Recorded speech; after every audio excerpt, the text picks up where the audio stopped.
Bradley, can you hear me? Nico, all good. All right, cool. I'm gonna let people in like a minute, and then we can get started.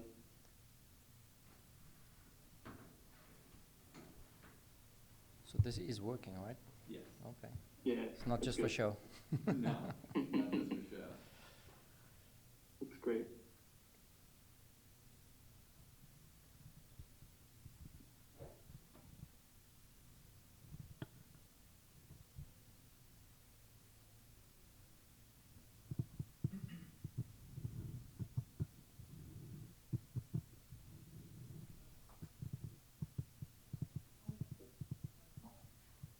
All right, good afternoon, everyone. Thanks for joining us. Just a quick reminder, out of respect for the coach, please turn on your camera when asking a question. With that, we'll get started with head coach Bradley Carnell, and we can jump right into questions. Matt to George.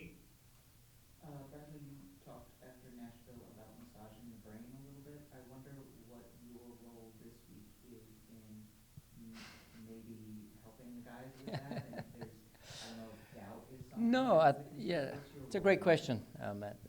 And it starts with self-reflection, right? It just I think that a lot of the things that we've seen are just accounts of multiple errors, and through that accumulation of errors, there's a certain result that happens, that ensues. So, and that's usually a goal conceded. So out of these moments, we found out, and we've learned lessons the hard way, that if we have too many, individual errors, we're going to concede a lot of goals. And it's not about, blaming or shaming the individual. It's about growing as a team collectively.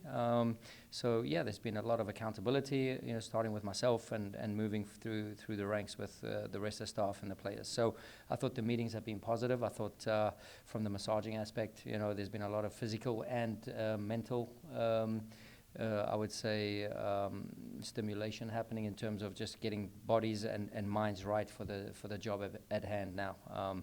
It's one of those weeks that, we wish we would forget. But if we're not feeling uncomfortable, it means we're not growing. And I feel we got to a point, or we are at a point in the season now where we have to grow one more time to finish the season strong and to prepare us for the postseason. So, I think, it would be a pity if we were the only team in the league going through struggle. I think there's a lot of teams at the moment you can see. Even Nashville, who were coming into the game, lost 5 out of their last 6 or 6 out of 7 or whatever it was. Everyone's had a dip and a slump, and we've lost one league game and one cup game. So, that's where we'll leave it at that. We don't want to overinflate it and overvalue it, but for sure we're very critical about ourselves. In terms of this weekend, from the outside, it looks like a kind of a must-win game based on where the standings are. I wonder if that is the way that you frame it with the guys, or how do you kind of regard it? Yeah, a must-win. What is a must-win? The team has 57 points and so far first in the conference. So, is it a must-win? We want to make sure that we are aiming for the next 3 points possible, and through that accumulation, we've put ourselves in that position, right? So, and if you ever live in fear, you're going to fail. And there's nothing to fear, Were we a top 1 team, on the 5th of January? Not sure. Did we grow into a top 1 team over the 9 months? Yes. This team grew and first had a chip on their shoulders, but then took on the ownership of embracing that role. So, in my eyes, we just have to play free and enjoy the last 4 games. And for us, we'll count up and tally up the points where we are at the end. But so far, we're still in a very strong standing. I know you're primarily focused on your guys and yourselves this week, Yeah. But you're going to have a team coming in that's going through some stuff as well. I wonder Sure. how you regard that as the danger of a team It's always without a coach. Yeah, listen, I've lived that role as an assistant taking over as an interim. I've been there, done that. And yeah, there's a lot going on there, but there's a lot, people embrace change, negative or positively. And it's up to us to make sure that we rally against that, to make sure that, we play like a home team, to make sure we get the crowd behind us. That's going to be massive on the day, hoping it's a sellout crowd and hoping the boys can empty the tank for the crowd and the crowd gets behind us. So that's the first step. And then the other step is taking care of business at home, regardless of opponent, regardless of whatever situation the teams are in. You can't start, prophesizing and thinking about what ifs. We have to have some actionable items. Yeah. to go back to Nashville for a second, that third Sturridge goal comes off of a deep cross. Yeah. And you guys have given up a couple of goals like that. I think the Choupo-Moting goal in the Cup was like that, and the Prince Owusu goal was very similar. Is that something you guys are looking at as a specific area to kind of close down on those kinds of deep? Yeah, I think you have to look at it for the bigger picture, right? There's Indy with a shot. We have 3 guys in the box. You know, the ref picks up the ball. He has a restart of the ball. And, you know, we haven't got ourselves into a position of defending. And, you know, we're looking on the back line. There's only Sturridge and Mukhtar floating between. I think we were 5, you know, with a holding midfielder, and then to their 4. So, you know, I think we could have been aggressive to step out and put pressure on the ball, first and foremost. But we delayed. And I always say, you know, commit trying to be us. And you know, if there is a moment where we'll concede, let's concede by doing it our way. And I feel that was a moment of indecision, of just having 4 guys up on the field and not really in a position and a posture to defend yet. Which made the back line a little uncomfortable. So I don't really see it as that a run of play thing. It was like almost a strange restart.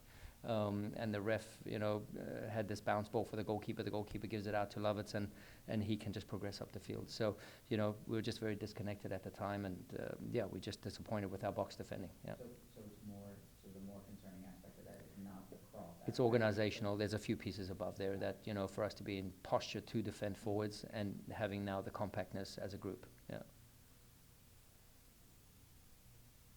All right, we can switch over to Zoom. Jillian? Thanks, Nico. Hi, Bradley. Hey, Jillian. New England has 5 wins, 5 draws, and 5 losses on the road this year. Is anything you've seen from them with how they attack the games on the road and compared to how they're at home? I think whatever was, I think you can almost throw it out.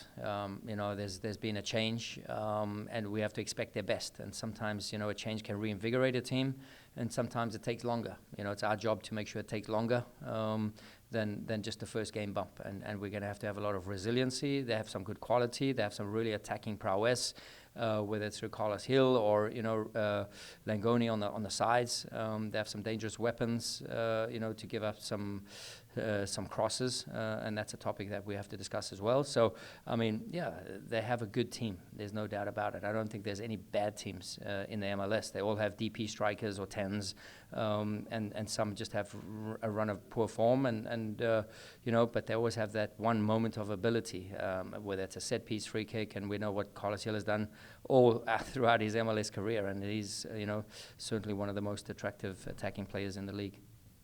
And then with Matt Turner back in the fold for them, have you noticed any difference in terms of how his leadership in net has changed things for them? No, I think, listen, I mean, I'm not here to speak about Matt Turner and what he needs to be doing to try and get himself back into the national team picture. So, you know, I think it's good to have good players back in the league.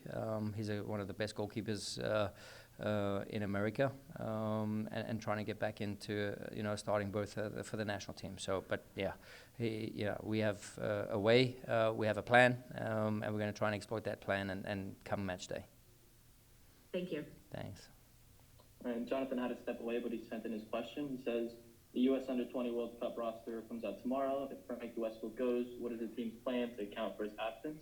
And what would it mean for the organization for him to be there?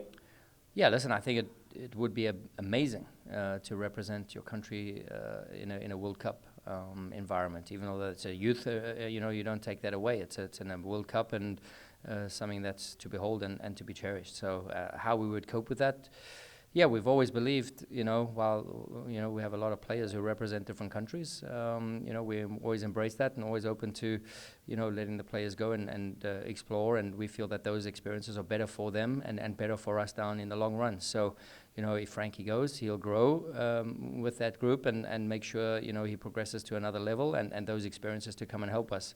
How we'll deal with that, I think we've shown ways to deal with that throughout the season, whether it's by, you know, whether it's through adversity in terms of some injuries or whether it's just some rotations. I think we have a next man up mentality, and I think we'll be fine. All right. John, did you have a follow-up? Yes, I had to step away right when my question was coming up in the queue, sorry. It might come around again with Kevin in the under-17s, which I think is during the playoffs. Does time of year and the club situation factor in any of these things over decisions? No, not at all. I don't foresee that. Yeah, it's just unfortunate that the schedules clash, and we just have to live with that, and make sure that we're deep enough to have these guys representing their countries in a big World Cup stage. I mean, it's the best and it's the biggest for any player at any age group to represent. So, that the club gives the full support to the federations, whether it's the US or elsewhere. All right, and final question, I'll go to Matt to George in the room. How's Andre, and how do you kind of evaluate the way that Andrew has played over the last month, and how that kind of figures into where Andre is? Yeah, I think Andrew's been good. Even he's conceded some goals. I don't think any have been put on his head, right? And I think even in Vancouver, he had moments where with the ball at his feet, he did things and took a lot of bravery and risk to play out the back and do exactly what we want. So we've seen a lot of growth from Andrew despite the adversity, despite the negative results. We've seen some good growth from him, which only takes him forward. And then, Dre is day to day. He was on the field today in a certain capacity, and I think tomorrow we'll have another evaluation of how he's doing, and he knows his body best, and he'll give us an honest opinion if he can go or not. For sure, his presence is vital and valuable, and we feel that, the team feels that, knowing that Rick's done an amazing job, but to have your captain out there does mean a lot, we'll see, but we'll have a plan both ways. All right, thanks Bradley, thanks everyone. Appreciate it. Thank you. All right. I'm going to jump to another Zoom. Thanks a lot, Matt. Always another